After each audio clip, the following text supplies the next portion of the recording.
That's how we own it. What's up, family? I'm your girl, Tamika D. Mallory. And it's your boy, Mysonne, the General. We're your hosts of Street Politicians, the place where the streets and politics meet. So we've got an action-packed show today, Mice. It's good to see you. You look like your allergy situation is rough. Oh man, the allergy situation been killing me. You know, my eyes been puffy for 2 days. This is the lowest they've been. So these little bags, I ain't get beat up by Mayweather or nobody. You know, it's the pollen. I didn't get beat up by Mayweather. You're hilarious. No, the pollen is real. Like, it's a thing. And I don't know. It's like every issue that you could think of, we're dealing with in this country, because allergies were not like this before. So something is wrong, because I didn't have allergies, and now for you it's your eyes. I didn't have the eyes, but the cough was just consistent. I felt like there was hairballs in my throat. Yeah, that's what it is. And for me, it's all three. My eyes have been swelling up and itching. My nose was stuffed up, and I had hairballs. I haven't really been coughing as much, but I feel it all in my throat. So these allergies are really kicking us. It's like Murphy's Law right now. Whatever can go wrong will go wrong.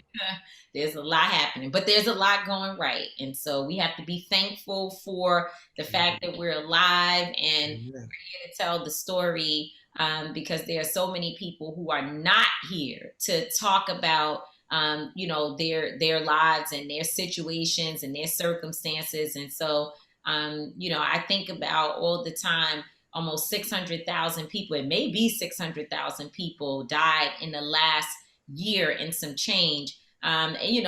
COVID related is what I say, because some folks say they all died from COVID. Well, I don't know if everybody died from COVID, but what I will say is that they died more than likely during this time when COVID was absolutely an issue, but they could have died because of the incompetency of doctors, hospitals, the vulnerability of our system, the fact that when we first learned of COVID, a lot of medical professionals did not know how to treat the pandemic. They didn't even know what was going on. And so people were sent home. People were given treatment that was not good for them. I mean, so many things happened to devastate our society. And here we are trying to piece it all back together. And so it's just good to be alive. And we got a show where we're talking about someone who lost their life. You know, they lost their life due to police misconduct and police brutality. And we also have another guest who is someone who is a friend of mine, someone I've met throughout the industry.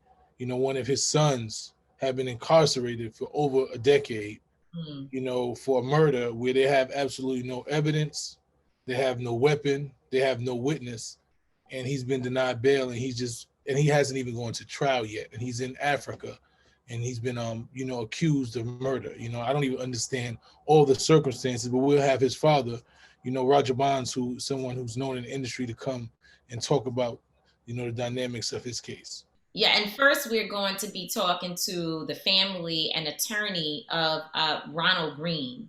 The last few days, we have unfortunately been bombarded with yet another video of another Black man being murdered. Very similar to George Floyd. What we see in this video is traumatizing.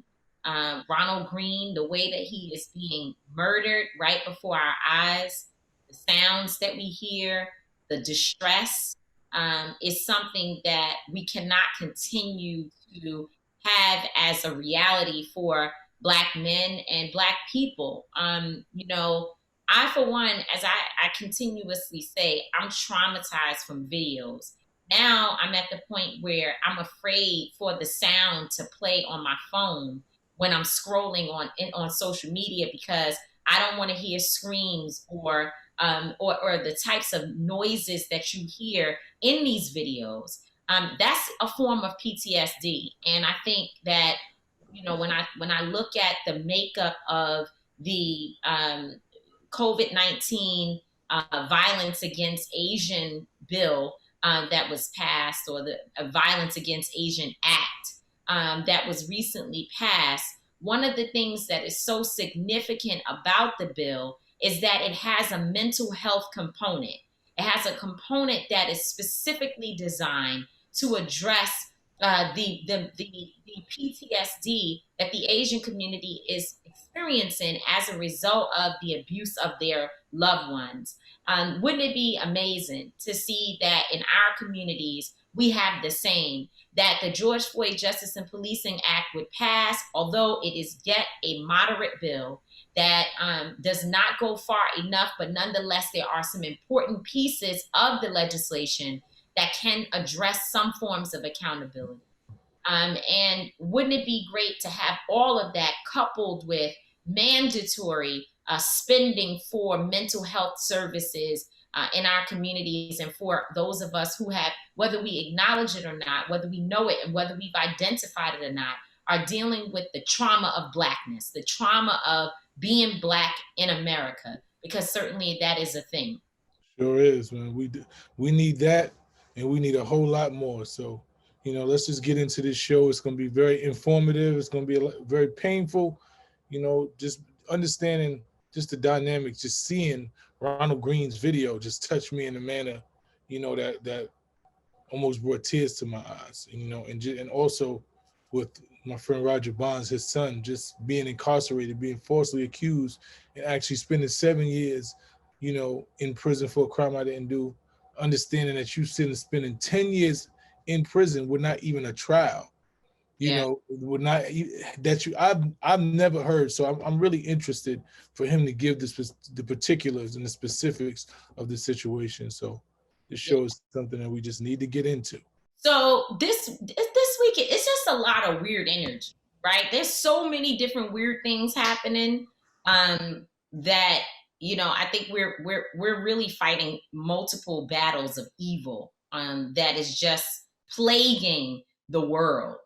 And there's been so much crazy energy online, people fighting and fussing, and this relationship went bad, and these people said this, and folks having to apologize, and all types of things have been happening.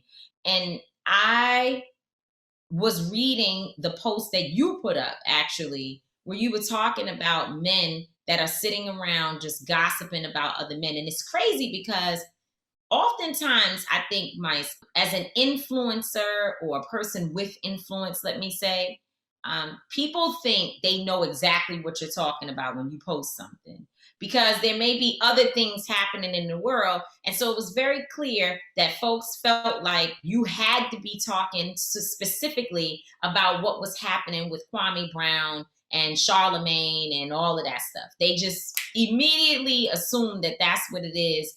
And people don't recognize that we have people who sit around and gossip about us all day. So it might converge, and perhaps you do have an opinion on that, that this show is not to discuss that.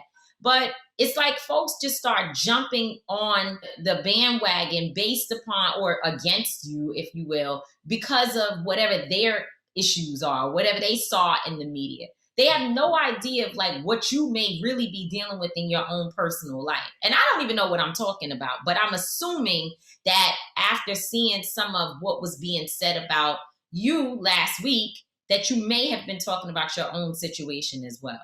I mean, the bottom line is that it's just a plethora. Right.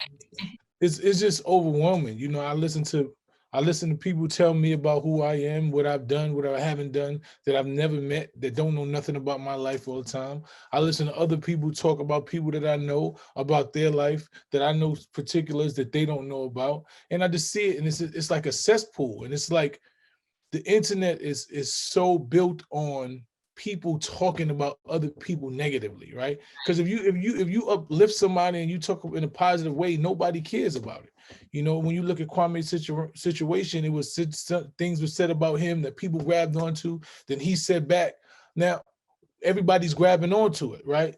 The minute he just starts talking about positive energy and just starts talking about that, nobody's going to care about that no more. Everybody's going to fade away because the drama no longer exists. And people understand that. It's unfortunate that there always has to be a level of drama attached to our people, a level of disrespect, a level of downtrodden, a level of gossip. You have to literally just be talking about somebody else to garner attention, and in a negative way. And when you look at this internet and you look at YouTube is building a whole army of people that do nothing more than talk about people they don't know.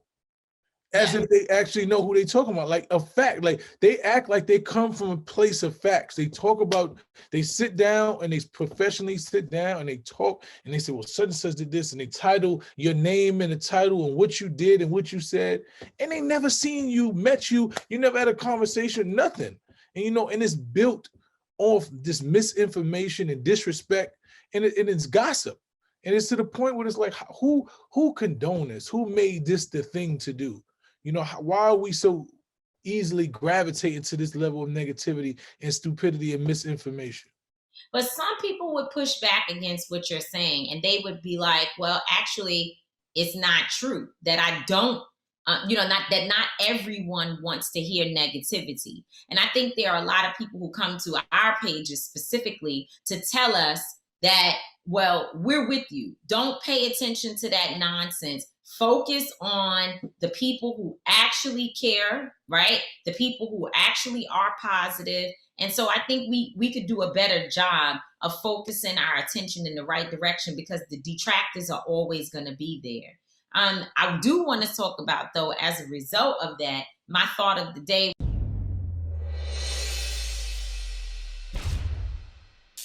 In the comment section, when you ask, who raised these people and why are they, why are grown men just sitting around gossiping, that the response was a lot of women bashing. Oh, they were raised by single mothers. They were raised by their mama. The mamas did it. The women did it. It's all females. And I'm just trying to understand, that's my thought of the day. Why do we associate the bad behavior of men with women, instead of understanding that there also are men who have raised men that have just turned out not to be shit? And I'm gonna give a little pushback, because now there's a little debate here. Well, and also, I don't know whether. What about two parents being responsible? Even if the woman did take care of the father, the man alone, right, or raise a son alone, what is there to be said about the fact that the father wasn't present? Like, why do we just automatically have to say that a man who is exhibiting some form of weakness was just raised by a woman, when I look at someone like you who was raised primarily by your mother and you're a very strong man? So what does that say about her? And I agree with that. But what I also would like for you to understand is there are certain attributes and certain actions that we have gone to attribute to women. Like when you talk about talking, my mother and my grandmother and her sisters used to sit there and talk about, well, you know what happened, girl, boom, boom, boom, boom.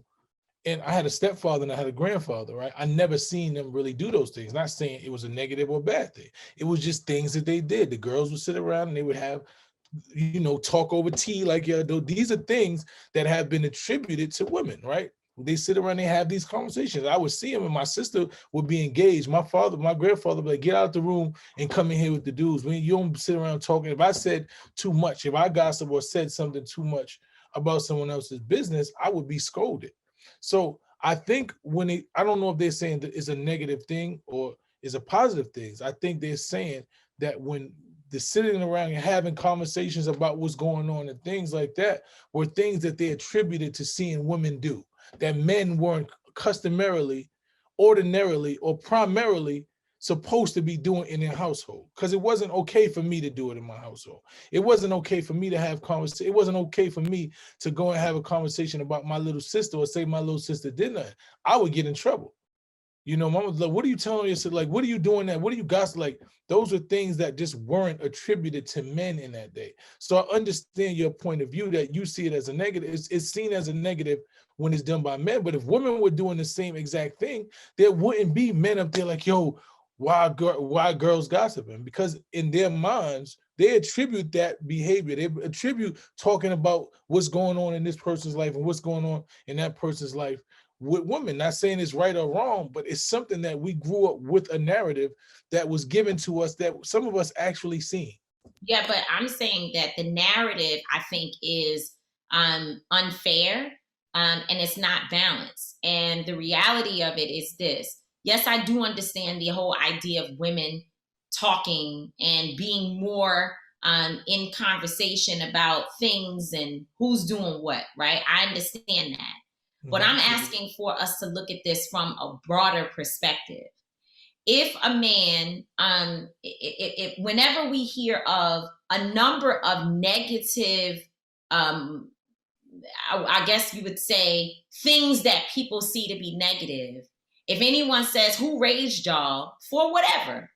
Oh, they were raised by women. They were raised by females. We often hear the negative characteristics of men, the weak signs of men being associated with women in their lives. And not enough. First of all, I know several men that gossip, that had fathers, right? My grandfather was very much so in our lives, and he definitely wasn't a gossiper. But that doesn't stop my uncle from being a gossiper, right?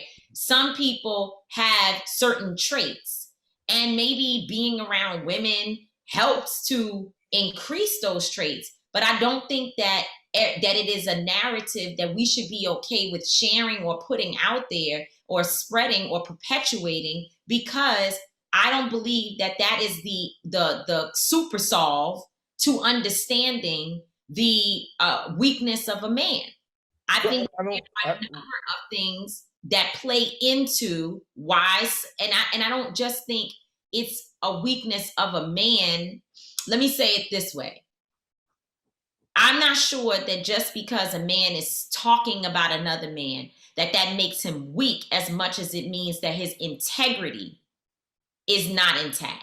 So, and that's something that can be taught by a woman, a man, by anyone. Well, what I would say is this, because for me, my grandmother probably was she wasn't a person that really gossiped. She would talk to, she wasn't one of those people that really just did a lot of gossiping. There are other people and a lot of other female women in my family that did that. My grandmother wasn't really one of those people that went around talking to people. She didn't like that at all. So what I will say is I got to give it the way I take it, right? Because when I see men, do things that I attribute, that I would give a pass for a woman, right? It's certain things I don't think it's weakness. I think it's feminine attributes. I wouldn't call it weakness. I think there are male attributes that we look at, things that men should be doing, and there are female and women attributes, right? So I think there's an attribute of when women are talking about and they get into and they have these conversations and they lash out and they get a little more, as we say, quote unquote, emotional, not as a negative thing. I don't think we see it as negative.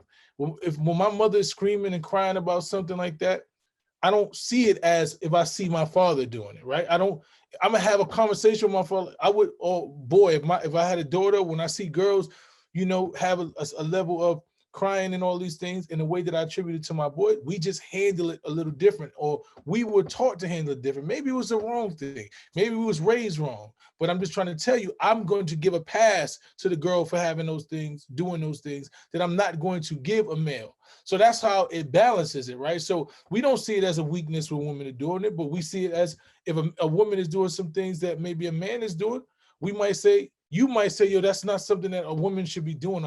That's not ladylike. I've heard women say that all the time. Women that do things that men do, and I hear a lot of women say, hey, that's not really ladylike. That's not something that a lady should be doing. A woman shouldn't carry herself a certain way, right? Because you have certain attributes that you attribute. So I think when we look at this conversation about gossiping, is the gossip, when you talk about even the term, when you talk about gossip, when you look at gossip columns and all these things, there are women who are in control of those things. They got TV. There are either women are in control of this, or there are males who identify as women, or there are LGBT males who are attributed to those situations. There are feminine things. Show me a gossip site. Show me something that says a gossip site that a man runs. I think I'm looking at it from a broader perspective. I do not think that just because a woman gossips, which I think all people gossip, to be clear, because I know men that are just they're men and they gossip too. In fact, oftentimes some of the information that I've been able to get about things that I'm looking to find out, I know to call some brothers who know more about what's going on than women. And I think that men don't often understand how they participate in gossiping. It might not look like sitting around the kitchen table talking, but it certainly looks like pillow talk. It looks like sharing information with another friend about a woman's business. I mean, about sharing information with a woman about your friend, your male friend's business. People gossip. And I think that's a human thing. I don't know if it's definitely men, women, or otherwise. Do I understand that women have a tendency to chat more? Sure, absolutely. I think that that's true. But what I have an issue with is when we say, okay, these things about a man are considered to be weak or what have you, and we just immediately assign it to the fact that, well, because he was raised by women, that's why he's doing these things. When in fact, they are fathers in the household sometimes, and their sons can turn out the same way. I think that's it. To me, it's problematic. I personally feel like a woman could be gossiping all day and still train her child, her son, not to do certain things that she does.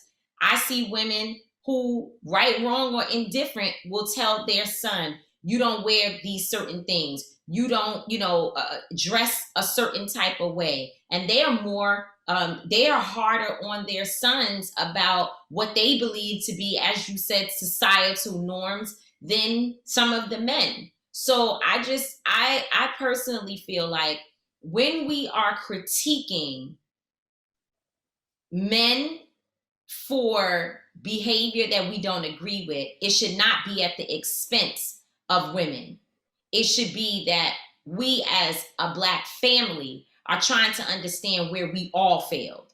Because even if it does mean that the Black woman, or that a woman being in the household and being the dominant factor, ended up showing up in a young man in ways that we don't agree with, we have to ask ourselves, when you say who raised you, maybe the question shouldn't be who raised you. The question should be who didn't raise you. Where was the man? Where was the father? And I think we're too comfortable associating things that we see to be negative about men with women either being present or not. I think it's a conversation, right? That we have to expound on. I think there, like you said, there's societal norms. There have been hereditary things that are passed down from generations. There are just certain ways that we believe, that I was taught, that men are supposed to move. And like I said, it's a double-edged sword. A lot of men get mad at me for calling them out and always be like, yo, but you don't say nothing when women do it. And I say, well, I don't have the same expectations of a woman, right? I call a man a snitch all the time. I would never call a woman a snitch. I don't have an expectation that a woman who goes out with a person that committed a crime is going to sit there and do 10 years. I just don't believe it. There are some who might do it. The majority of them, when they say, hey, we're going to make you do 10 years and you're not going to be able to be there with your family and your son, they're going to tell. That's what my experience and my belief is, that I can't hold them to the standards that I will hold this big tough man that has said he's willing to deal with everything, that I will hold myself to. I don't hold any woman to certain standards that I hold myself to. And I also put those same burdens on people around me, and males. A lot of things, when I see women react a certain way, I'm not saying it's wrong or right, they just react a certain way that I wouldn't be comfortable with men act. And when I do see those men do those same things, they're like, well, you didn't say nothing when she did it. I'm gonna say, yeah, because I don't hold her to the same standards that I hold a man. Some of us do different things. If my wife or a woman is hitting me and we get into a fight and she starts swinging, I'm not going to swing back.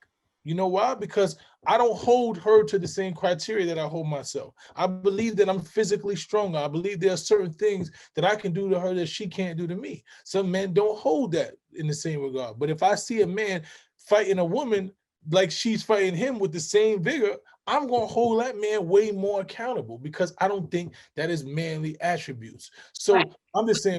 But it still is not what I'm talking about. I'm saying that when you do see these behaviors, right? And I'm not saying you did this because you didn't even say this. It was the people in your comments. But I'm just giving you the point of view that maybe where they could be coming from. Yeah, like to automatically just assume that, oh, he must have been raised by women. He must have been raised by a single mom. To me, that's problematic. That's just, my thoughts on it. And I also would say that while we're all trying to do better and get better at our understanding of so much of the patriarchy that we've been taught over time, that there's still so much work to do to unpack it.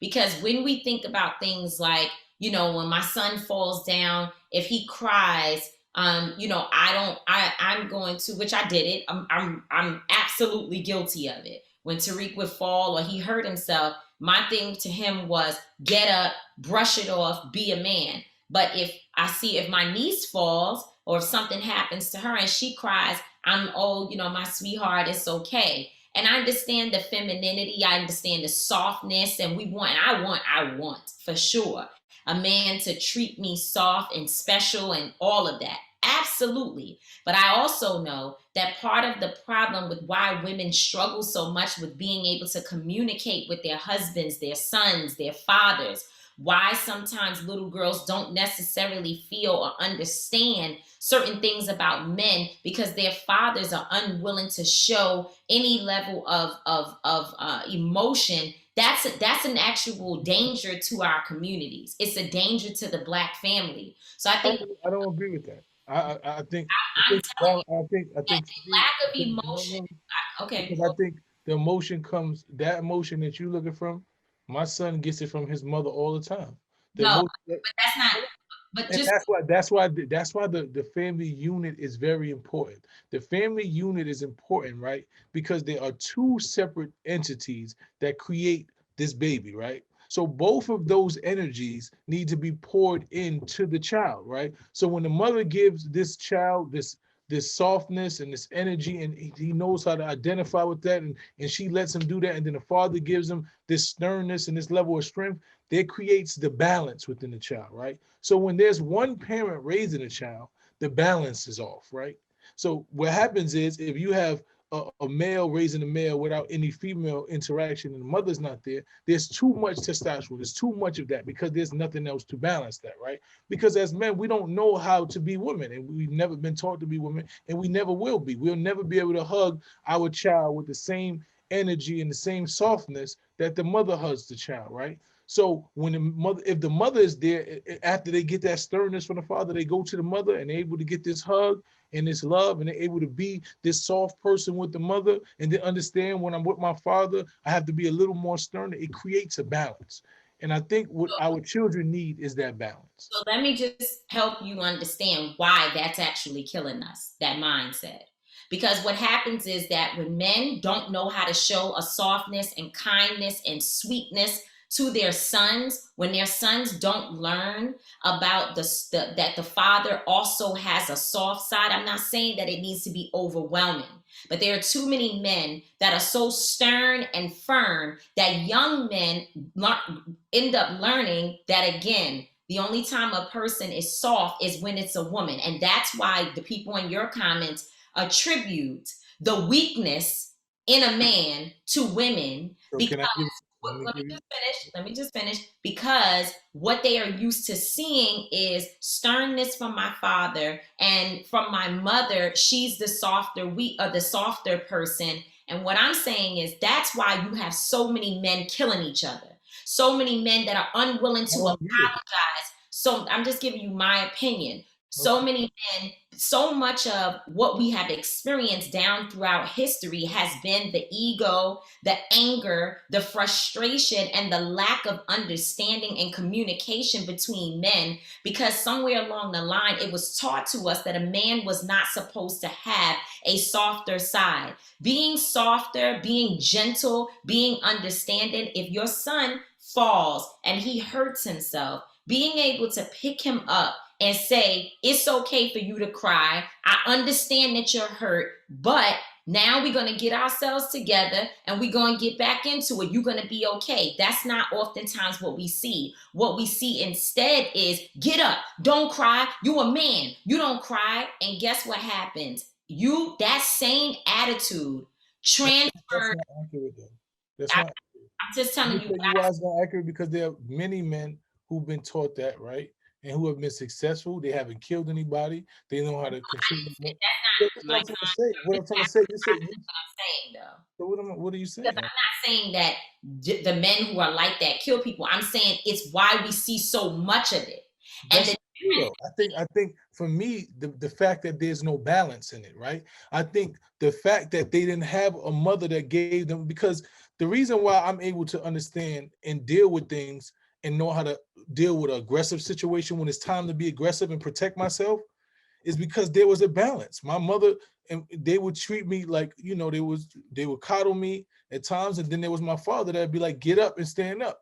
So I knew there was a balance. I understand there was a balance. I understand when I'm playing sports, right? But that's what I'm saying. The only thing I will suggest to you is that I'm not the expert on this in this conversation. But what I know is that we have serious issues with men and their relations to one another and to women. And I believe my theory, we all have a theory, and I've told you my theory on that. I believe, and also we have a serious problem with the way in which men see us as women and our roles in their lives, and again, associating us with weakness and negativity. And I believe many of the problems that we experience in the nucleus of the Black family is related to this idea that a man has to be the stern one. I'm not saying that there should not be, again, a balance within even our men, that we do know that there is somebody that we can turn to who will protect, defend, and do those things. But I think that over time, and unfortunately, I have to say, I believe that much of this attitude came from enslavement and this idea that men who had to watch their women be raped, taken away from them, and could not do anything had to eventually create a shell that blocked them from having emotion to be able to deal with what they were seeing in front of them. I don't think strength should be attributed with lack of emotion. And I think that's a false equivalency. In my opinion, you attribute strength for lack of emotion, and I think those things don't go hand in hand. I think that we need warriors. We have warriors, right? We have alpha male. Warriors too. There's a such thing as an alpha, and I'm just trying to tell you, there's a such thing as an alpha male, right? And there's such thing as an alpha female. And when you on the war, and when you're going to war, you can't get up and say my knee hurts, right? You can't get up and cry and say my knee hurts. Right? That's not what we're talking about. I'm just being honest with you. I'm trying to tell you. So when you see your child playing football and they get up and they scrape their knee and nobody runs and hugs them, because the coach is not going to hug them. The person that's on the other side is trying to knock them down. If you say your knee hurts, what happens is you present a level of weakness that makes yourself a target that puts everybody else that's on your team in jeopardy. So what I'm trying to explain to you, that there has to be a balance. And no, I think there has to be a balance, but I think we're both saying balance. I think what you're saying, or what I'm saying, what makes what I'm saying. Neither one of us can give one. Neither one of us is able to provide a child with all that he needs. I can't teach a child how to be a woman. You can't teach a child how to be a man.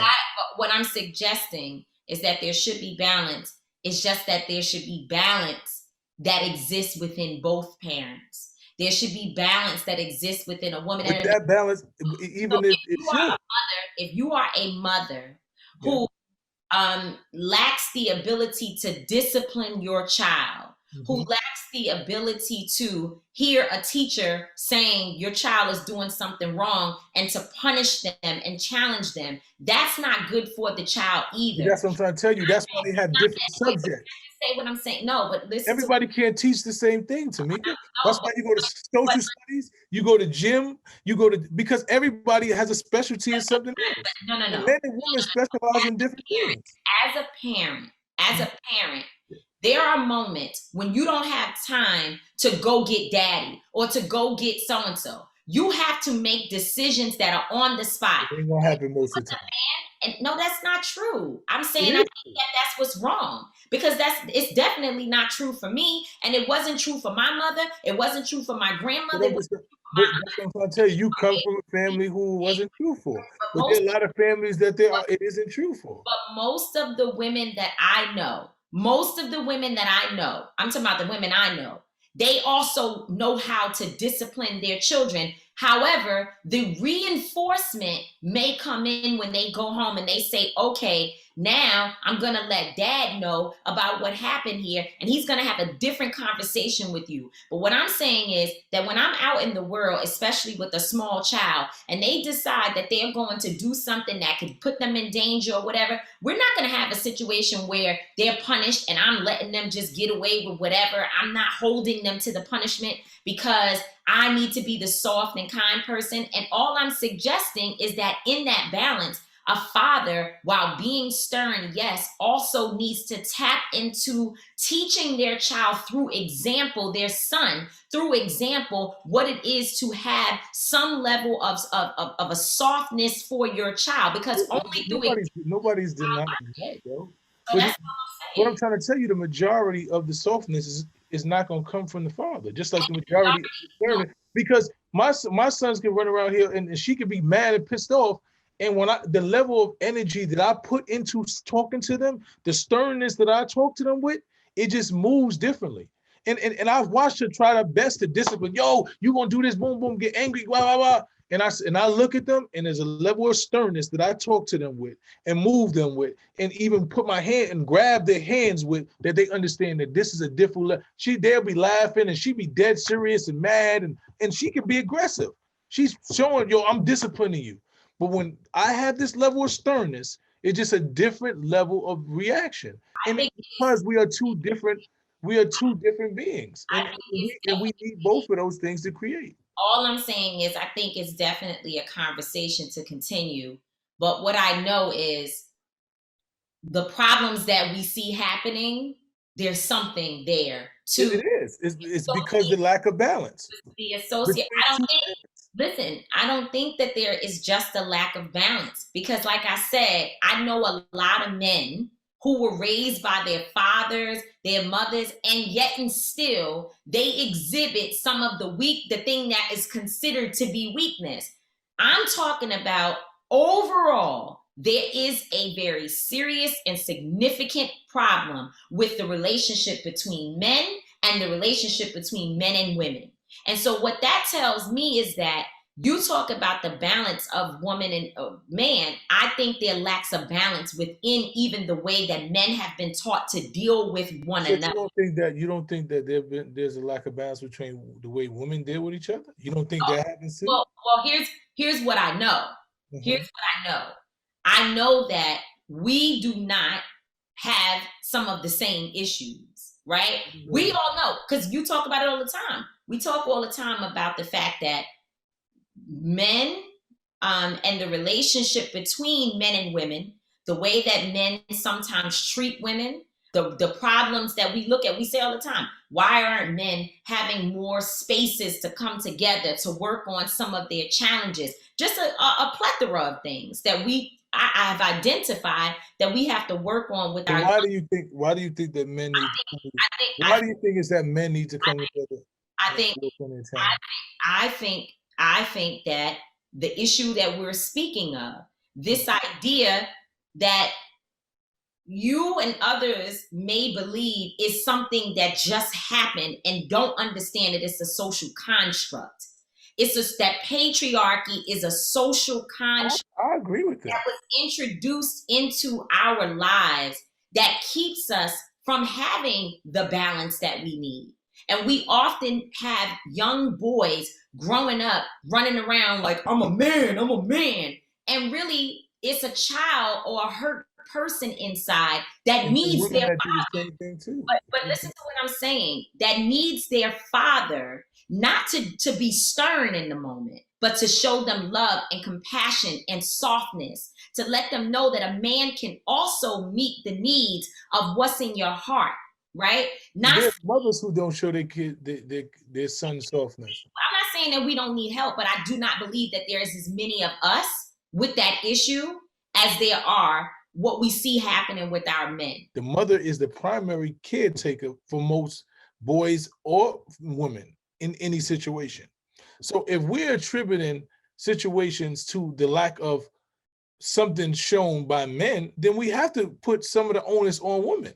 But I didn't say, that's why I wrote in the comment that I put on your page. And I also said here, rather than us pointing the finger at the women, it was the single household, it was the women, why don't we say it's a breakdown of the family, and that men are also equally responsible for whatever issues we're identifying in women, but or in a child that, or in a man that we feel are negative characteristics. But instead, as soon as we identify, I just say not no, masculine. but this is the problem. When you meet a man, right? Well, I'm saying that's the way people were speaking of it in your comments. And about gossip, the word gossip is usually attributed to. But I'm saying to you that me being talking to men and dealing with men every day, men also gossip. What I'm just trying to say to you is that when someone says, man, you know, he ran out, he did this, he was so strong, he took care of business, we often associate that with, yeah, he must have had a great father. He must have had a man that was there for him, that did this, that, and the third. But then when we say he was weak, he was gossiping, we go, oh, yeah, you know what? That's because he was raised by his mother. I'm saying that those negative stereotypes that we are placing on women is why we see women getting disrespected the way that we do by men. We have to stop associating the good things in a man with the fact that a man was responsible for it. But then when it comes to something negative, we automatically push it on a woman. The only thing I'm saying is I do not disagree. I'm just trying to say, when we talk about feminine assets that male possess, and that's not a good asset. Being a gossiper is not an asset. Being a gossiper gets hurt and harmed. So that's what I'm trying to tell you. Well, it's never. If you look at the word gossip, like I said, it is more than 90% attributed and accepted and embraced by women. No, and I'm telling you that that's not true. Okay, so Google the word gossip, right? Google gossip. If you just go to YouTube and write gossip, right, you'll see a bunch of women that say such and such gossip, such and such gossip. They have websites where women are gossiping. They have TV shows. They've utilized this word, and they've utilized it, and they've. My son, what I am saying to you is they're wrong too. Okay, cool. I'm saying that there are many people, just like white supremacy can be upheld by Black people, just like you have a Candace Owens who will go out and say some of the same shit that you heard a white man say. I'm saying that the women who are owning gossip as being something that is an asset, they are wrong too. But I'm not even talking about gossip. I'm framing the larger narrative that when it comes to us looking at a man and saying he did these great things, we will often associate that with, oh, he had a great father in the household. Oh, you know, whatever. But then when it comes to negative, I don't really see where that happens. I don't see where it does happen. It does happen. Well, if you look at most of the successful people that we talk about, it's not a lot of men that who will say they had a father. Like, I've been looking around lately, it's not a lot of them that had father. Some of them did, but a lot of them didn't. All I'm saying is, whenever a man or somebody feels like, oh, this is not good about a person, they automatically associate it with the involvement of women versus, and it's really negative stereotypes towards women. And that's why a young man can get up and disrespect his mama, because the way in which he hears it is that anything that's bad, my mama had to do with it. The good shit, my daddy did it. And that's not good. It's just not. I don't really agree with that, but I guess that's a conversation to have, but I don't truly agree with that. So the streets are talking. The streets are always talking. And now they're talking about the restaurants. COVID is ending and we're going back to normal.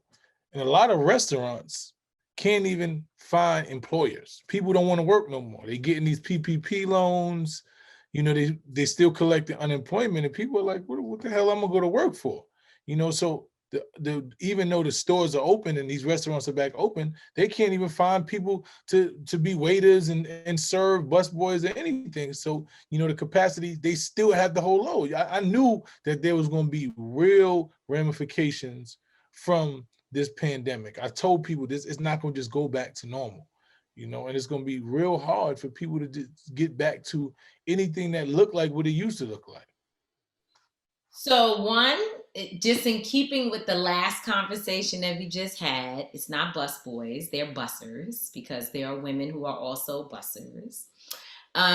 Two, I think the narrative is wrong. I don't think people don't want to work. I think people would like to work. I think people would like to get back to a situation where they can, you know, re-enter society normally, but people want to thrive. They don't want to just survive. And folks are not interested in returning to a workforce that still undermines its employees.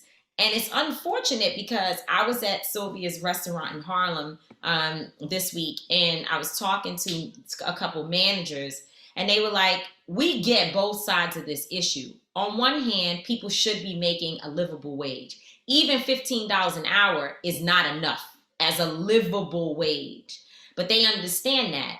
On the other side, they are not able to pay people, or at least they would have to if they have to, but they don't make the type of money that's necessary to keep a number like $15 an hour for all the employees that they would have up.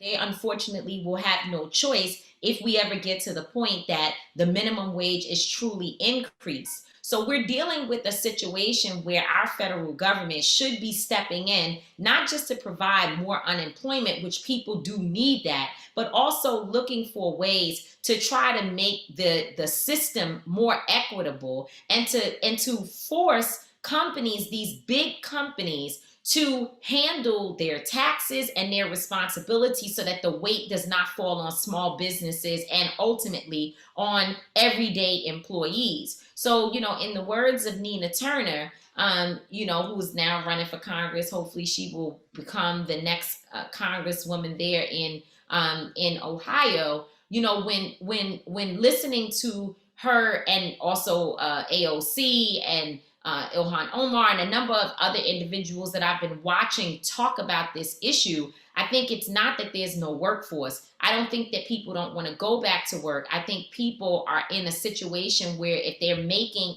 exactly the same, even just marginally more, they're trying to figure out, how do we ensure that if I return to the workforce, that I'm not going to go back there and I'm poor and struggling? And I'm sure there are a number of people who in this moment, they're hustling their side thing. You know what I'm saying? Braiding hair, cutting hair. Shoot, we just talked about barbers across the country charging people $100, maybe even more, to get their hair cut. So I think people are trying to figure out other ways to supplement their income because they were not surviving prior to the pandemic. Why would I go back to work if unemployment? I agree with that part. Mm-hmm. You know what I'm saying?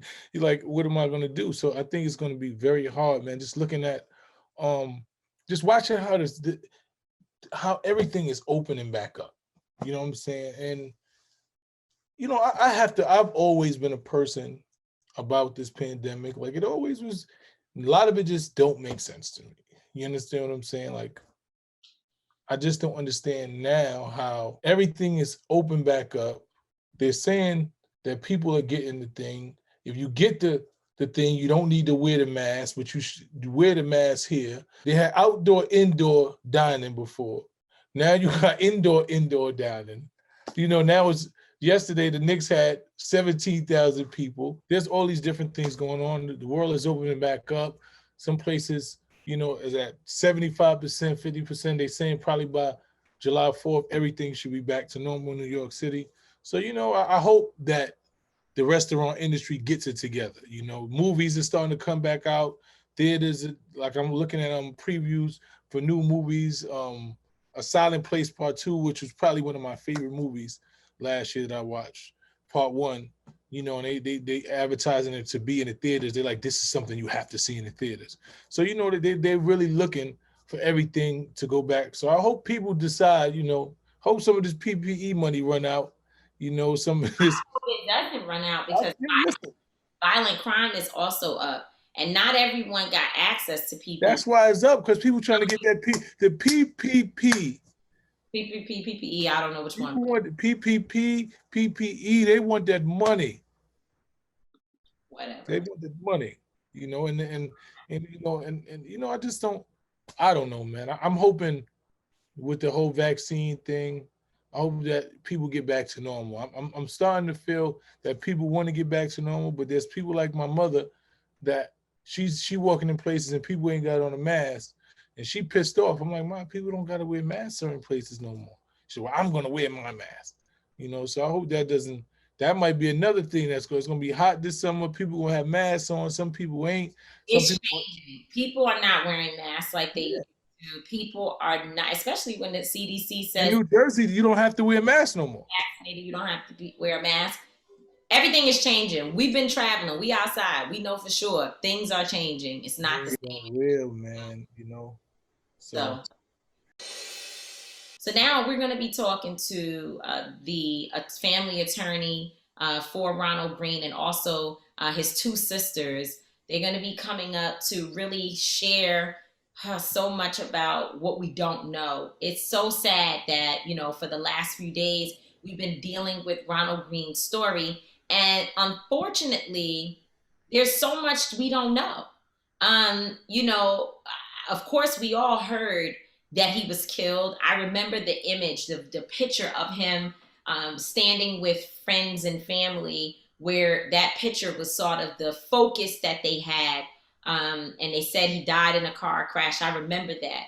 But I had no idea of all the circumstances that we're now learning, that he was literally murdered by the Louisiana State Police. And we're going to be talking to them and just trying to understand what's happening. Tomorrow, I'll be traveling to Louisiana to stand with them at a rally. Let's get into it. May 10th, just a few days ago, would be the 2-year anniversary, May 10th, 2019, for when Ronald Greene was literally beaten, tortured, what else? Just murdered by the Louisiana State Police. And now we're going to have his sister, Alana Wilson, his other sister, Donnell Hardin, and his attorney, our friend and dear brother, Attorney Lee Merritt. Hello, everybody. Thank you for joining us, man. We know this is a very harsh time. You know, 2 years ago, you lost a family member, and we just want to thank you for coming here and being able to talk about it. We want to make sure that you know that our organization, Until Freedom, and also this show, Street Politicians, is here for you and your family as a resource to be able to help you to get the justice that your brother deserves and that your family deserves. So thank you both for joining us today.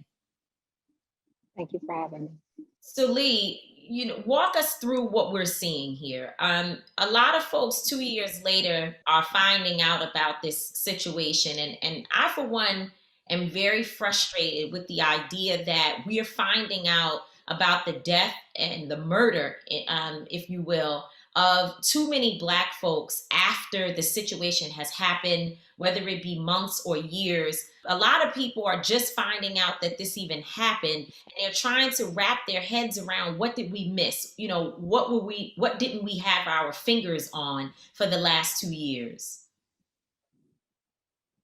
They have been very effective in the cover up. The idea was to make sure that there wasn't public outcry about what was really, you know, a brutal murder. These men not only chased Ronald Greene down, and, you know, initially when we first started hearing about the case, we thought that maybe it was a situation where Ronald was resistant and the cops went overboard. But that wasn't the case. Ronald immediately surrendered, and they took some pleasure in torturing, brutalizing, beating, repeatedly tasing him to death. And then they told the family, Alana, who's with us today, was the first person to speak with the Louisiana State Police, and they told him that he died in a car accident after going through the windshield. There was no major collision that resulted in any serious injuries. All of his injuries were sustained by the brutalization of the responding police officers. What happened? We understand the story that they're telling us, but as far as you understand, obviously Ronald is not here to tell the story for himself, but as far as you've been able to piece together, what took place that evening? Ronald Greene was actually on his way to drive from Louisiana back to Florida, where he planned to relocate. During the drive, he was lit up for doing, allegedly, and this is the first time we heard this again in that video, but for allegedly doing about 55 miles per hour on a 35-mile-per-hour speed limit on a dark country road where everyone drives about 55 miles per hour. He looked for a place to stop for a while, and then it appeared that he led law enforcement into a brief pursuit. When he got to an intersection, he brought the car to a stop and immediately surrendered. By then, law enforcement had already become really, really revved up. The responding officer was Dakota Day Moss, who first pulled Ronnie out of the car. He was tased before he got out of the car. In a matter of seconds, he started to receive both abusive conduct and abusive language as they pulled him behind the car, and they gave him contradictory instructions. And we see this with law enforcement a lot. They'll wrap their arms around someone's throat in a chokehold and mace them in the face and then tell them to put their hands behind their back. But if you're being choked and pepper sprayed, it's very difficult to comply with the order to put your hands behind your back. Because he wasn't able to put his hands behind his back immediately, they used that as an excuse to continually abuse him. They used those handcuffs, if you watch the video, as a form of brass knuckles, and they began to punch him in the side with the handcuffs. The autopsy report ultimately shows, although we can't see this in the video, that he was beat about his head with a blunt object, where he suffered serious injuries, and these men began to escalate the abuse used against them. It lasted for about 9 minutes on the side of the road, the end of which 3 officers found themselves covered in Ronald's blood. He was hogtied and left in a prone position on his belly.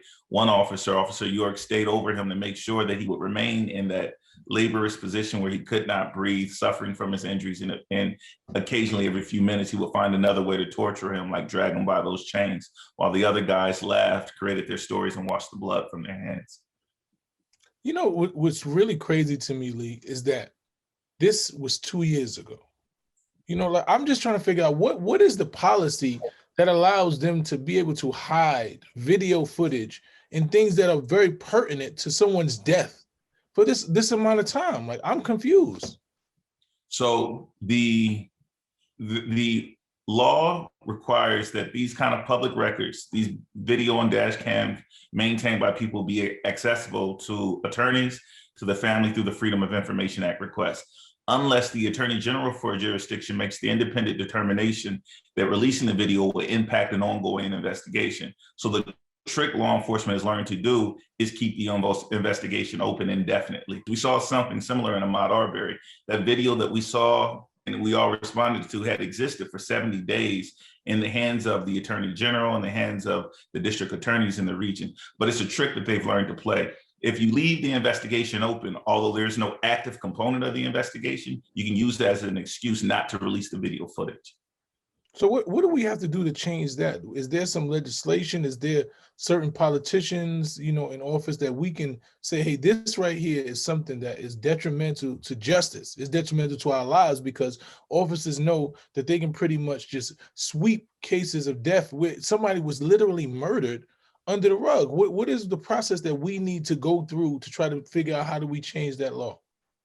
I think that's a key question, and people aren't asking that question enough. It is not a part of the George Floyd Justice and Policing Act to include a level of transparency or access to that video footage, body and dash cam images that are controlled by the state. There's no legislation being currently considered that would make that accessible. Some on a local level, but no one is really taking that on as an issue. And I think that's certainly something that we should be pushing for. This George Floyd Act that we're all fighting to pass, how could that affect this case? Well, so 2 things. There's the first is that it would make it a federal crime to falsify police reports, and the federal government will have the authority to come in and take over what the state has failed to do, which is prosecuting not only the officers involved, but officers up the chain were involved in the cover-up. They would know if the George Floyd Justice and Policing Act was law today, that there will be federal consequences for this cover-up. The second thing is, if you expand Section 242, it will allow officers to be prosecuted at a federal level for reckless acts. So most of the time you get an intentional act from a police officer if they pulled out their gun and they shot Ronald Greene. That's something foreseeable that could lead to his death. They're going to say that they weren't as intentional with their actions here, that they were just reckless, that they were going about giving him a beatdown, a customary beatdown for running because he was resisting, and that their behavior was reckless at best. And that's all considered a state level charge. And there is no federal crime that could be pursued for reckless behavior. If George Floyd Justice and Policing Act was law today, they would have committed a federal crime for the murder of Ronald Greene as well. So, Alana, I would assume there's a bittersweet feeling in this moment that you all have, because listening to your mom, Miss Hardin, and your sister, it seems like you all have been trying to tell people that you don't think what they're telling you happened to your brother is what happened. It seems like you all always knew that there was more to this story, and now the video is out, and you have an opportunity to really claim some level of, I don't want to say victory, but you can literally say this is what we've always stood on.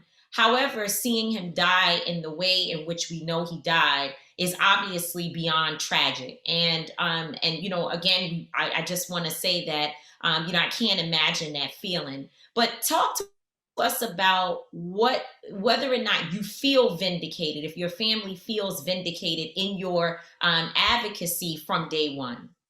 We feel vindicated. You have a lot of people that we've reached out to, and now they're starting to come out. I mean, even law enforcement, that individuals that we know, they're starting to come out and post things. I mean, that's a big deal, getting death threats and things like that. So we kind of feel vindicated in a way, but I believe we have a long ways to go, because we know, as you can see, the cover up, it goes so high, and so many people have died from the state of the Louisiana troopers. I don't want to say there's all bad troopers, but Troop F, they have a really bad track record. Yeah, when we're honest here, this is their policy, right? If a Black man runs in the state of Louisiana, they get a perfunctory beatdown. Like, that's what's going to happen. And that's why you had all these supervisors come to the scene and ratify the behavior and say that it was okay. And so when we start talking about pushing back to the state, they're caught protecting a policy that has been long-term, mind you. And it's important to listen to what the governor and what the Louisiana State police officers are saying about the death of Ronald Greene. They called it awful but lawful. They believe that these men's acts, even what we have seen, despite the falsification of the reports, but just the brutalization itself, was within the confines of what their use of force protocol allows them to do. And that's really the truly scary part for me. I just want to know, Alana, I'm listening to you. I listen to your mother. How is the family dealing with this? Like, it's got to be a lot of pressure. Being and doing this work, I know that you're hopeful. You want the best. You think when you look at this situation and you see that we seen literally what they did to your brother, that it should be an open and shut case. Are you feeling hopeful that you'll really get justice, or are you still down? Like, what is the emotions in the family? Emotionally, honestly, our family is torn. Mm-hmm. As you can see, my mom, my sister, me, we're furious. We're upset. We're pissed. And we're walking around like we wish someone would. That's our attitude, because we know what they did to our brother, and the fight that has been embedded in us, we're going to ride this thing out. But like I said, emotionally, we just feel like it's a seesaw. Every day it's up and down. We're torn. Our family is in an uproar. I mean, honestly, I feel like our body has been dismembered, because my brother, he was the oldest, and I feel like he was a second mom to us. And the loss that we experienced, it was so great on so many levels. I mean, not even just as a sibling, but as an uncle, as a father. He was in so many different so many different organizations. As you see, he was a Mason. He was heavily involved in the church men's group. I mean, he was a lot of things to everyone. And honestly, we will never be the same. Being someone who's formerly incarcerated and having, you know, articles written about you and people talk about you, you know, the first thing they point out is the most negative thing. That, you know, they said, oh, they found some level of drugs. I don't know if it's true or anything in his body, and he was doing all these things. You know, I know hearing when you a family member and you hear somebody talk about somebody that you know is probably one of the most beautiful persons you know in the world, and they try to degrade him and try to paint him to be this negative and this downtrodden person, I know that really affects you, you know, and it gives you some level of vindication when they try to tell you that he did all these things and he did this and this happened, and you saying to yourself, I know that my brother didn't do that. I know that my son didn't do that. I know him. And when you see these things, you know, it has to be a feeling of like, I knew that I was right, you know. So I just want to say, you know, my prayers are with you. You know, this man did not deserve, no man deserved what he got, but this man seemed like a beautiful person. And, you know, I just want to tell you that my prayers are with you. I appreciate that.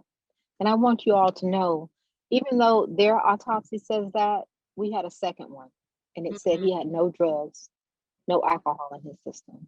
My mother said this, and I thought it was so funny. It was so real and so gangster. But she said, I don't care if he had 2 6-packs on each side of his hip. That's right. They gave them no right to do what they did to my brother. That's right. Lee, we were just talking about their autopsy that says he had drugs in his system. And yet Alana is saying that a second autopsy was done and there were no drugs found. And regardless of whether there were drugs or not, there's still supposed to be professionalism and certainly not blatant murder of someone who is apprehended.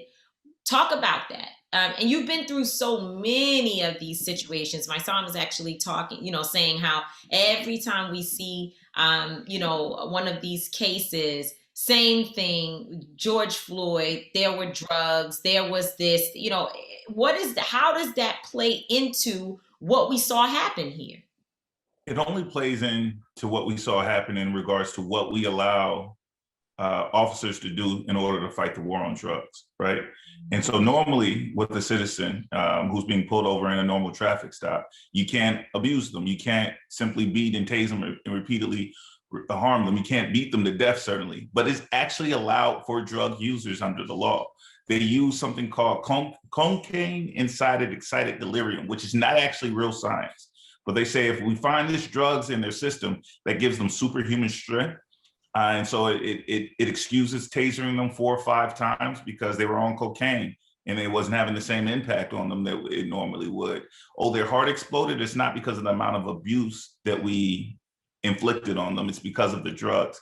And quite frankly, in this case, because of how long they were alone with Ronald, turning off their cameras and manipulating their body, I don't even think that we can rely on the drugs allegedly found in their system.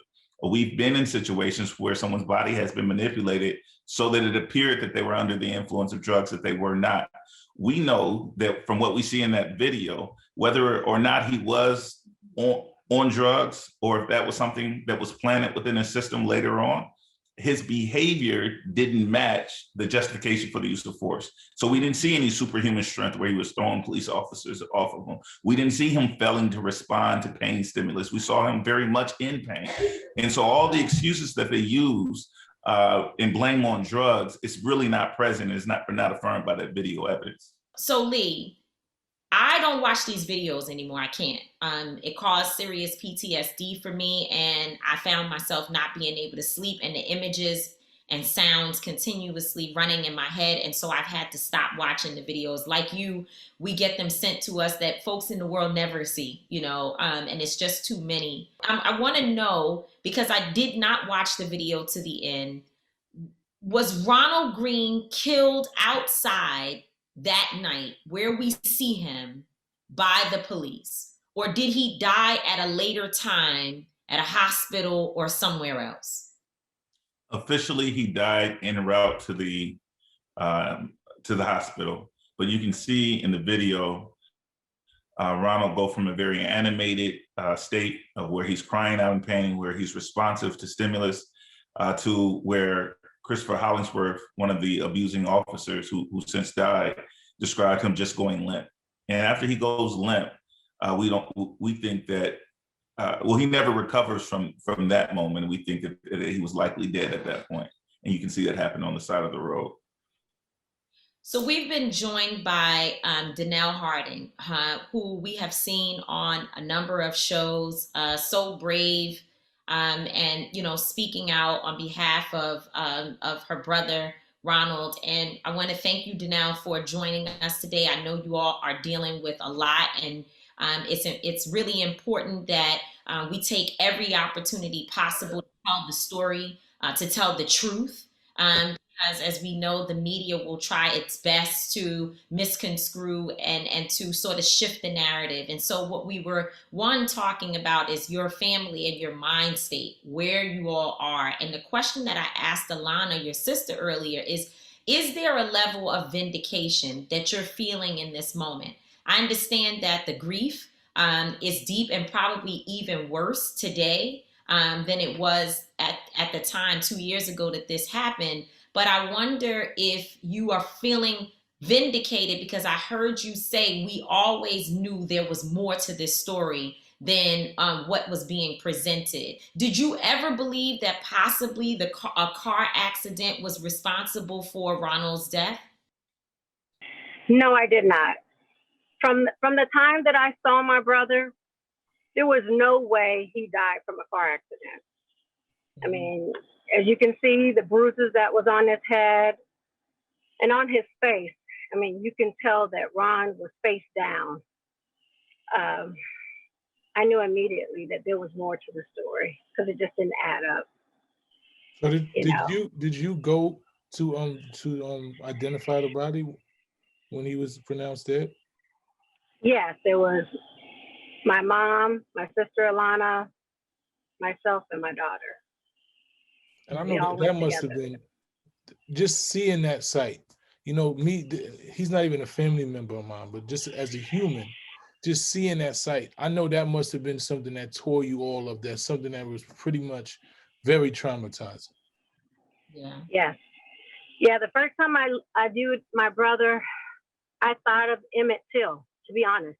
Yeah. Like, that was the first thing that came to my mind, was like, wow. How long have you been involved, Lee? We got involved probably about a year later, around the time of his first anniversary.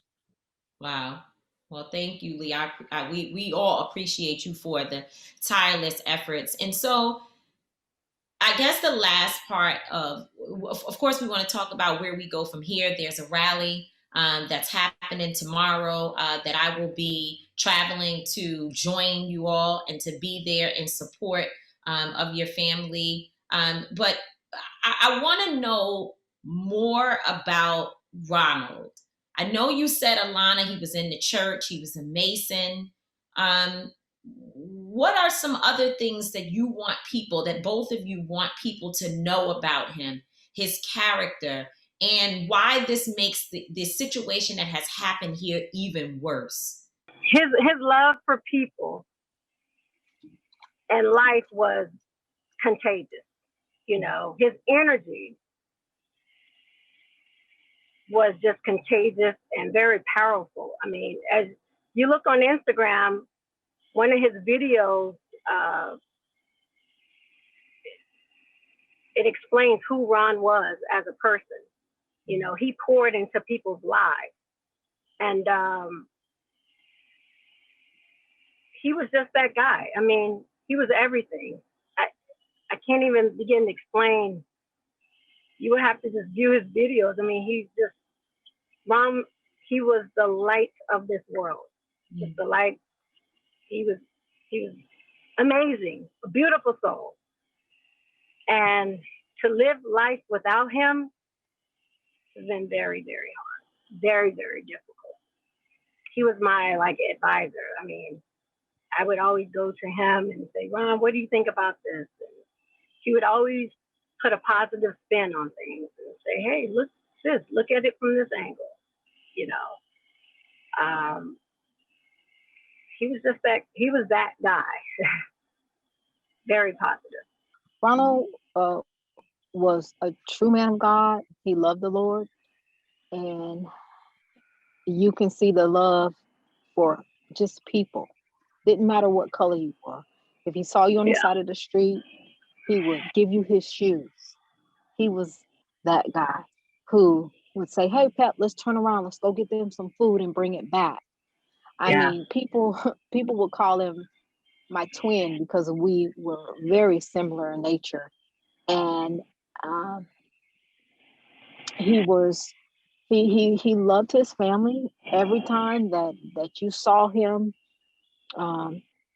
you saw a smile. He would just call and check on you. "Hey, I just want you to know I love you. I'm thinking about you." Like Woody said, like Denelle said, I'm sorry, he would always put a positive spin on everything. That sound like a little family name you gave. Yeah. Yes, I'm sorry. I'm Pepper. Yes. Woody and Pepper. But Woody and Pepper. Okay, And Lee. he always called me his baby sis. I was always, "Hey, baby sis, how you doing? I love you. If you need anything, let me know." We would pray together. I have his Bible. He was a scholar. He went to college at the age of 16. He was just an amazing person, and he will forever be missed. Wow. And I don't want to say he was, but he always is. He's that person that no matter what, his spirit will always remain. Yeah. Yes. Ronald Greene is. That's a powerful. Ronald Greene is. That's right. Statement. Yes. So Lee, I'm getting my bags packed right now. We're headed to the airport. We're gonna be there. Talk to us. Thank What you. do we need to do? Fire it up. What's the next move? What can happen that will at least provide some level of accountability in this moment? What should the clarion call be at this time, Lee? Well, 2 years after the fact, the family is now calling for what we would all expect if our loved one was beat on the side of the road by a group of thugs. They're calling for these men's arrests, the arrest of Corey York, the arrest of Dakota DeMoss, the arrest of Lieutenant John Clary. These are the officers that we have already identified by name who are still living at the time. We expect arrest warrants to be issued from the Union Parish District Attorney. That's where this event occurred. We expect for these men to be terminated by the Louisiana State Police Department. We can't expect those things to happen 2 years ago. That would be normal because they have not happened. We're demanding that they happen this week. And that's the reason that we're showing up to the steps of the Capitol to put pressure on Governor John Bel Edwards, who could just give the word and have these men arrested by the Attorney General, Jeff Landry. We're also meeting with the district attorney there to see what legal maneuvers can be taken to make sure that these men are taken into custody and vigorously prosecuted. In the meantime, of course, we're going after the policy of places like Louisiana. Thursday is the legislative day for NAACP, and we'll be talking about how the laws need to change. Brother Mysonne brought up a minute ago that we need more readily available access to these kind of body cam footage. We'll be pushing for policies like that. We'll be dealing with the policies concerning not only the release of evidence, but the cover up and how we hold police officers accountable in the state of Louisiana. Well, we want to say thank you and let you know, like she said, we'll definitely be on our way to Louisiana to stand with you, stand for you, to uplift, the call for justice for Ronald. And we just want to say that our prayers are with you. Lee, continue to do the work. We only a call away, and God willing, and I believe in God that we will get justice and we will get what we supposed to get, man. Because when you look at this situation, there's no way on God's green earth that this is justifiable. I don't care. Like you said, if he had 66 packs in the front row of his car, this was supposed to happen. So, we demand justice, and God willing, we'll get it. And this is a moment when we all are pushing for accountability and for justice. And I just want to publicly say that we appreciate you and we acknowledge the work that you're doing. And to, I would say, the Greene family, for the purpose of this conversation, Alana Wilson and Denelle Hardin, and to your mom and other family members, and obviously to Ronald Greene's children, which I don't think we talk about enough. We want you to know that you now are our family, that we support you, that we are here, that it is unfortunate that there is not a snap of the finger that any of us control to get what you need. And there's probably nothing that will ever take away the feeling that you all have, and the fact that these images are out there and you are hearing your loved one in distress.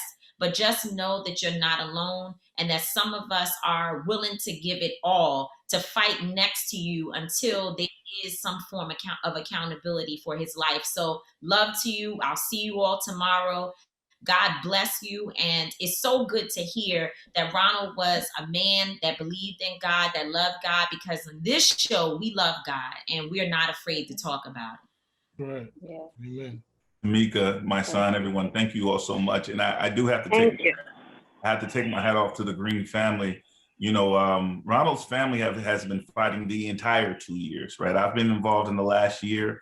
And in the fight, they were with us on the March of Washington. They showed up to places like Kentucky, and even they fought on behalf of Tatiana Jefferson in Fort Worth, Texas. And they've become now a part of our community.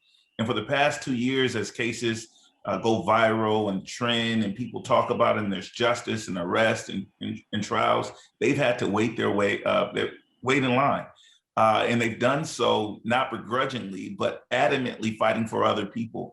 And so I'm so happy that the community now is gathering behind them and saying that we're going to fight for you all as well. Your fight, you guys have encouraged me so much in helping, help navigate the families, give peace. Just on May 10th, a couple of weeks ago, the family of Darius Tarver, the family of Tatiana Jefferson, and other families joined you all in Monroe, Louisiana. It was a small gathering without a lot of cameras, but you all were there fighting and organizing. It's the reason why we are here today. So thank you all so much for your diligence. We're going to get the cameras there tomorrow, so we're going to be blowing it up all day. Take care. Thank you all so much. So today we are joined by a brother by the name of Roger Bonds, who we have very many mutual acquaintances. I've heard about his story for a long time. A lot of my friends have come to me and try to explain to me. I never really got into the depth of what was going on, but I had a conversation with him the other day, and I thought it was something that I wanted to bring to the show to highlight. How you doing, Roger? How you doing, brother? How's everything? We just trying to put up with it. We're dealing with so many things. Your situation to me was touching. We had a conversation, and my brother Nigel had hit me a while ago about it, and he had told me about, your son being incarcerated in Africa for allegedly committing a murder for the last 10 years. And he was explaining to me about how the trial hadn't happened, how they didn't really have any evidence, they didn't have any witnesses, but he was still being held. And he was like, it was held illegally. And I was like, I didn't understand. So I want you to come try to give us some contents and give us, just break down what exactly is going on with your son. What is his name? Is Kevin Townsend? Yeah, Kevin Townsend is his name. First of all, let me say thank you, man, for doing this interview and bringing this situation to light. He said, Pops, I'm going to Africa. They trying to get some models over there, this, that, and the other. I'm going over there. So, a week later, his girlfriend calls me and says, they locked him up for a marijuana charge. So I get on the phone, I talk to the lawyer. They said his bill is $300. I said, okay, pay that. I'm on my way there. He can get out. When I got there and I tried to get the passport, they snatched the passport back from me. And they said, no, now it's a murder charge. So what went from a $300 marijuana fine went to a murder charge. So I ran around Africa that whole week, not knowing nobody. I'm thinking I could get him out. You can't get him out on no murder charge. So I left. I came back 3 weeks later. The murder charge is still there. Now he has a co-defendant. So he went down to Africa with somebody. I don't know the cat dog though. So I'm like, okay. So I'm talking to the lawyers, and they say they don't have nothing. They don't have no gun. They don't have no DNA. They don't have no nothing. So I leave. I come back 2 weeks later. Now they got a gun barrel, and now they got a silencer. So I said, yeah, where y'all get this gun barrel to silence? Oh, we found it in a hotel room. When you found it in a hotel room, you checked it and it wasn't there. They said, oh, we found it a week later. So now I said, okay, now they're going to start playing games. Because how you going to say you found something with nobody being present a week later after you took them out the room? So my son told me later on that day, they came in and questioned him about the same situation. My son said, I don't know nothing about that. So now they added that to the charge. It's so crazy because as we started this trial, their own ballistics man got up there and said, yo, the barrel that I seen and the silencer I seen never been used. It was brand new. So this whole thing is not making sense. But it's been enough to hold them for over 10 years. And I've been to the embassy. People say, go to the embassy. I've been to the embassy so many times. To the lady at the embassy told me, my son was in solitary confinement for 90 days. So I went over to the prison. My son lawyer met me there and said, Mr. Rowan, I'm the one that got him out of solitary confinement. He was in solitary confinement for 18 months, 24 hours a day. He said, I'm the one that got him out. So I said, I went back over there. I said, wow, y'all haven't even been over there to see him. They said, yes, we have. He's the only one wearing his own clothes over there. He's doing good. I get over there, everybody wears their own clothes. So I said, have y'all even been to the jail? The American Embassy has been a joke, man. Outside of this gun that you say that they don't have any, that it hasn't been used, what else are the evidence that they have against your son to hold him for this long? They have none. We asked if they have DNA. There's no DNA. DNA is left everywhere. If my son was anywhere near this body, it would be DNA there. They have no DNA. They have no fingerprints. They have no eyewitnesses that ever seen my son with this guy. This is the joke. They got 3 guys when I went down there for trial that took the stand and said they was the one that sold my son and the other guy the gun, right? So he said, how you know it's him? They said, because he got a tattoo with a big cross on it. So he's trying to go by Instagram now, different other pictures. So he says that my son takes off his shirt and he got a big chain, but he got a big Jesus face on it. So he says that's not the same. Then he says, okay, we sold it to him, but now all 3 of these guys say they had the gun and that they sold it to them.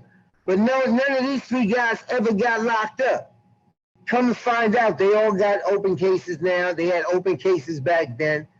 But the thing that boggles me the most is that they admit to having a gun and buying a gun from somebody, and they saying in 10 years they haven't seen that person again.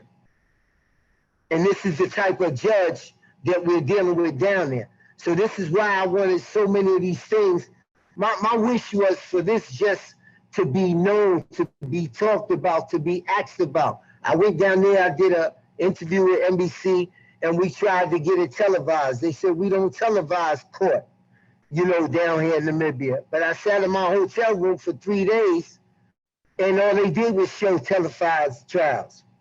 So I was just trying to get it televised, saying, okay, this is the biggest case that y'all ever had in Namibia. 2 Americans charged with gang-style murder of a white Caucasian.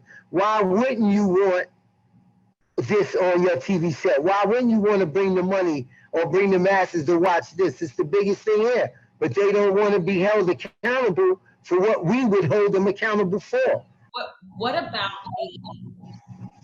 the white person is, I want to say special, if you will, right? What is it about this white person that maybe there's nothing, but is there something that you can identify where they connected to an important family, where they are an important family. They are important. I'm glad you mentioned that. His name is Andre Heckermeyer. And when I did my homework on it, I found out that they are a Caucasian family known in Africa from the 1800s. They own some restaurants and stuff down there that's very popular. Actually, on the first day that they came to court and I was there, they made all of their restaurants close and made all the black workers come to court just to show that they had people there. Of course, it's not like that now. But yeah, they're a rich family. You know what I'm saying? The son went away to school in Sweden. He went to NYU for different things. So they're a very prestigious family. And I spoke to Akon about the case, right? Because he was helping me out. And he mentioned to me, he said, Bonds, you know, they can actually hold this up for 10 years. I said, what you mean? He said, the family can hold this up. He said, it doesn't take nothing but a conversation and some money. And just the last 2 years, I've been paying this private lawyer, using this private lawyer, and he's like, yo, there is no case. There is no case. It's just the family being able to hold this up. And that's why they don't want eyes to be on this case, because there's no type of interruption, delay that can make you last for over a decade. How can we help? Because we just want justice to be served. You know, if you want your son to be able to have his day in court, if they have evidence against him, you present that evidence. Let the people see the evidence that you have. Let the world know what's going on. You know, give him an opportunity. If he's sitting in jail for 10.5 years, awaiting a trial, he's already lost 10.5 years of his life. So you can't give that back. So, you know, we want, you know, do you want to make sure that this trial is seen properly, that they're not able to continue to do these illegal things? Do you want the American embassy, America to intervene and say something and try to find out why his civil rights are being violated? Right, why his civil rights is being violated. And I feel like we as a people, honestly, I feel like we pick and choose what we feel we want to get behind. You know what I'm saying? And I feel people at the higher ups, if it's not popular, you know what I'm saying, the politicians, though, I feel like the United States said, hold on, this kid's been locked up, this kid's been this, that, and the other, let's save this favor for some kid down the road that hasn't been in trouble, that comes from a prestigious family. Because they went, why wouldn't you question these people? Why wouldn't you ask them, like, yo, this is 10.5 years. The only crime that can hold that is murder. So if you find this boy guilty of anything less than that, he's done already did 10.5 years. But he's sitting there and he looked at me, and this is my eyes. I tell my son, always tell me the truth. I walked away from everything that I had, everything that I was doing with my man and everything. I walked away from it because they said, you can't push that representing this brand. So the first thing I asked my son is, son, and he said, Dad, I didn't do this. You know what I'm saying? And you only got to tell me that one time. And now I don't have no choice but for the world. I had to open it up and let the world see, no, this is what I've been going through. This is what I've been doing. I need your help to bring light to this case. Fortunately, people are looking for perfect victims, Roger. You know what I'm saying? They're looking for the person that's squeaky clean, that has the background that nobody can contest, you know, and unfortunately, those are not the victims that we deal with every day in our communities. You know, we come from the bottom. We come from times where, you know, at some point we make mistakes, we engage in levels of crime, but that doesn't mean that we're not human beings. That doesn't mean that you get to throw us away and charge us with murders that we don't commit. You get to hold us outside in different countries for 10.5 years without any evidence of anything. So you're right, man, you know, and I commend you, because a lot of people don't have the wherewithal and the energy to continue to fight. You know, a lot of people hear those no's and they see people falling away and they fall off by the waistline, man. So but I understand as a father, man, you're supposed to do everything you can to protect and save your son. So, you know, I wanted to utilize my platform to be able to let your story be heard, and hopefully someone can hear, you know, what's going on, somebody who is in position, can listen and say, let me take a look at this. Like, you know, you said you have a lawyer that pretty much is saying that, you know, they don't have anything. You know, just listening to what you said to me is just, you know, just somebody being in a situation, being somebody that's out of town. You know, I don't know the specifics of the case. I don't know whether he did it or not, but I know that he deserves a fair day in court. Wait, so that's all I've ever asked. Well, I appreciate you, bro. I really just wanted, you know, when I heard your story, and we got a lot of mutual friends, like I said, that have been, you know, putting me up on it, like, yo, you know, you need to help Raj, listen to his situation. And then after we had a conversation, I looked into it. I was like, you know, something doesn't seem right here. I don't know whether he's innocent or guilty, but I know that being in jail for 10.5 years, not having a trial, you know, and not being able to prove your day in court and given the right opportunity is something that just didn't seem right with me. So, you know, I wanted to give you an opportunity to share our platform once again, brother, I appreciate you, and I salute you on your dedication, man. You know, because a lot of people don't have that.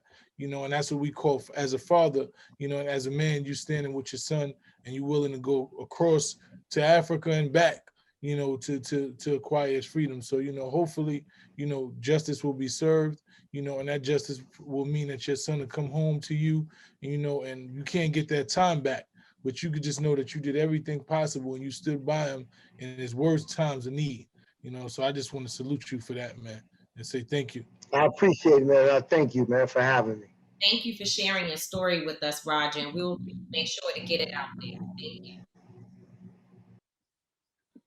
Yeah, so I hear him, a fair trial. I mean, I think that's that's all anyone of us can ask for. You know, we can't say he's innocent, guilty. None of us was there, but I think 10.5 years, you know, is outrageous for you not to have a fair trial or any trial. also being in these other countries, like, you know, their rules are very different from here. Not to say that it's so good in America, but it certainly is different. And I was particularly struck by him saying that the American embassy, that they weren't really doing much at all, had not even really been visiting him.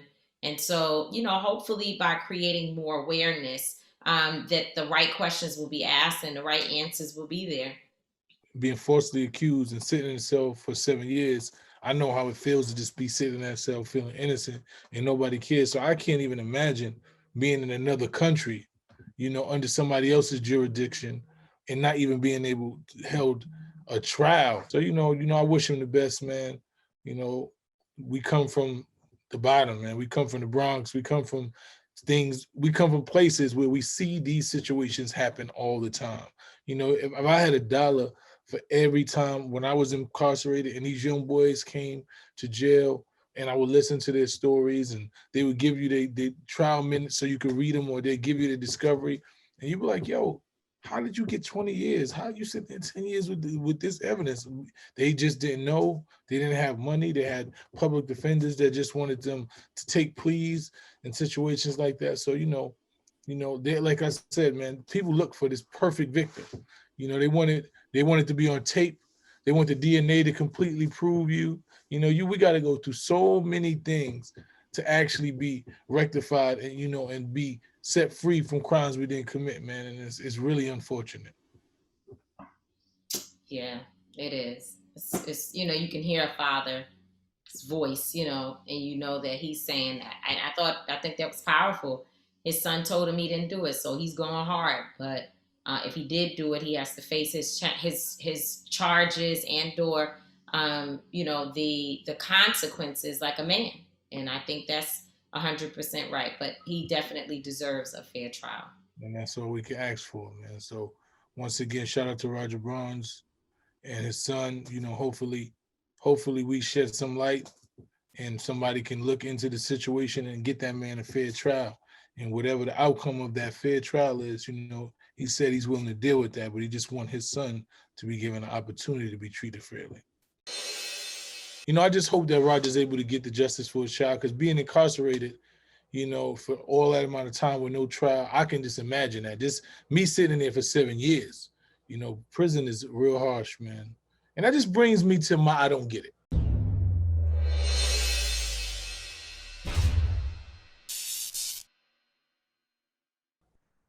Prison, because we talking about prison and these PPE loans, right? If you're looking on the internet, there's a lot of you seeing people grabbed up for PPE loans and $100,000 loan. This person done spent $1 million. They done brought cars. I don't get how anybody thought that the government was going to give them hundreds of thousands of dollars and not lock them up when they did something with that money that they weren't supposed to. I just don't get the mind state of anybody. I had conversations with a lot of these kids, PPP, my fault, the PPP loans. I had a lot of conversations with these kids from the hood, because they thinking I'm like, bruh, this is a paper trail. They sending you this money, you cashing these checks, you going to jail. Like I said, for the next year, they gonna spend all the time that they locking people up, because that's what they do. In the hood, they come do sweeps. They sweep whole gangs. So now the PPP is the new sweep. They coming to get 50 a yard at a time.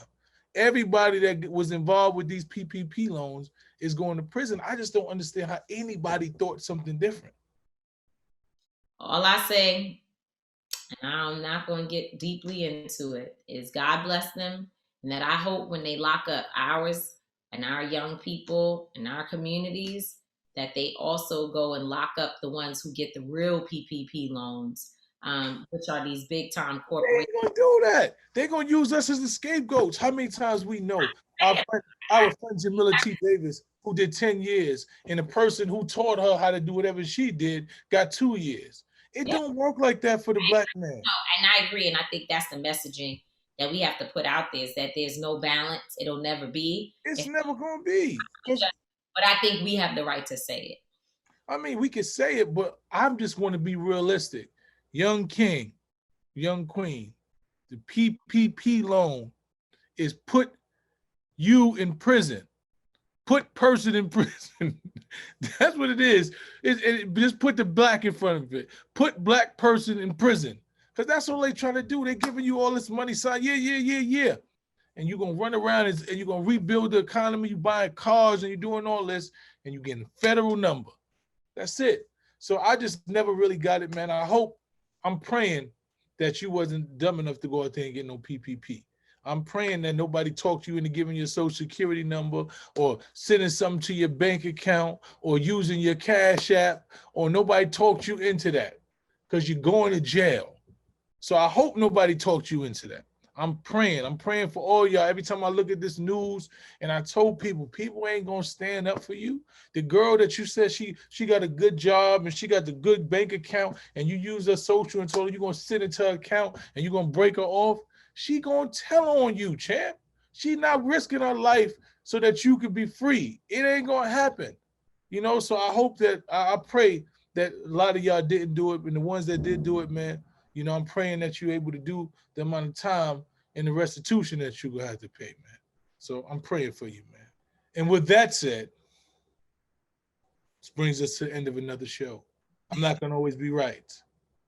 Tamika Mallory's not gonna always be wrong. She's gonna always want to be my mother and control me and run and say, how you talk and do this shit. She's gonna do all that, but she ain't gonna always be wrong.